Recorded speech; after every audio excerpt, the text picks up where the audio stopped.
Hello viewers, আপনি তো thumbnail দেখেই বুঝতে পারছেন আজকের ভিডিও কি নিয়ে। আজকে দেখাবো কবুতর কিভাবে জোড়া দিতে হয়। দেখেন আমার এই যে এটা হচ্ছে কবুতরের খোপ। এখানে এভাবে 3-4 দিন কবুতর বেঁধে রাখতে হবে যাতে কবুতর খুব সহজেই জোড়া নেয়। এই যে দেখেন এখানে রাখছি আমি দুইটা। এভাবে কবুতর আমরা খুব সহজেই জোড়া দিতে পারি।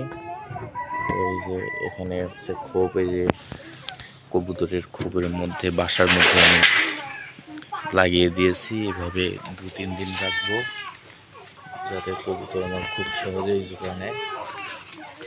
এই যে দেখেন এভাবে রাখলে কবুতর জোড়া নিতে বাধ্য হবে। এভাবে রাখবেন, সকালে বা দিনে দুবেলা হচ্ছে কবুতরকে আদার বা খাবার থেকে খাদ্য খাওয়ায় আবার উঠিয়ে রাখবেন যাতে কবুতর খুব সহজেই জোড়া নিয়ে নিবে।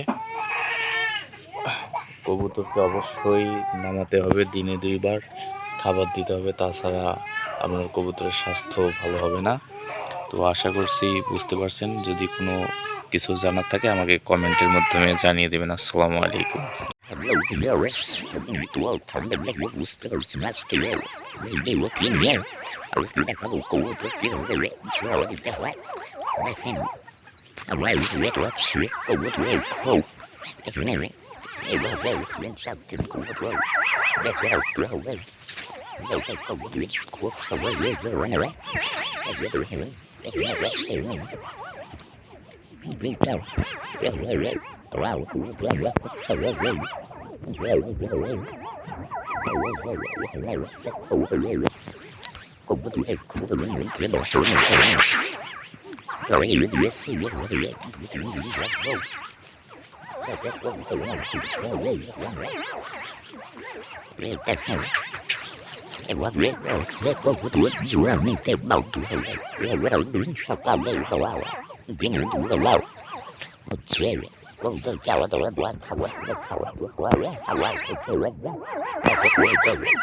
পারছেন আজকের ভিডিও কি নিয়ে।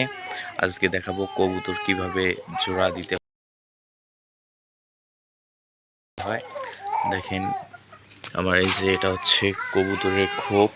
এখানে এভাবে 3-4 দিন কবুতর বেঁধে রাখতে হবে যাতে কবুতর খুব সহজেই জোড়া নেয়। এই যে দেখেন এখানে রাখছি আমি দুইটা। এভাবে কবুতর আমরা খুব সহজেই জোড়া দিতে পারি। এই যে এখানে হচ্ছে খোপ, এই যে কবুতরের খোপের মধ্যে বাসার মধ্যে আমি লাগিয়ে দিয়েছি। এভাবে 2-3 দিন রাখবো যাতে কবুতর আমার খুব সহজেই জোড়া নেয়।